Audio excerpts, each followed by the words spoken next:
Menjelang gerhana matahari total di Palembang pada tanggal 9 Maret 2016, berbagai event dan hiburan tersaji untuk menarik animo masyarakat untuk menyaksikan fenomena GMT tersebut. Salah satunya lampion naga yang sengaja dibuat oleh SMK Negeri 7 Palembang. Menurut Amrizal, Kepala Koordinator Pembuat Lampion Naga yang ditemui Selasa 1 Maret 2016 mengatakan, untuk lampion naga ini dibuat dengan panjang 18 meter dengan tinggi 4,5 meter yang dikerjakan oleh 20 orang siswa. Untuk bahan baku sendiri menggunakan styrofoam yang menggunakan rangka besi dan dilapisi cat dengan corak lambang Asian Games 2018. Biaya yang digunakan untuk membuat lampion ini mencapai 30 juta rupiah.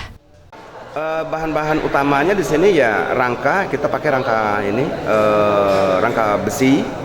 Ada besi yang 16 mili, ada besi yang 10 mili, ada besi 8 mili sampai 6 mili dengan teknik dilas. Kemudian bahan yang kedua itu untuk pembungkus seperti lampion itu berupa kain. Sudah habis sekitar 4 bal kain. Kemudian styrofoam untuk sebagai rangka kepala atau sering disebut itu gabus gitu. Ia menambahkan untuk proses pembuatan lampion naga ini telah mencapai 90% dan akan dipasang di atas jembatan Ampera dalam perayaan gerhana matahari total. Farodi Satria, Septiawan Rizky, Sriwijaya TV.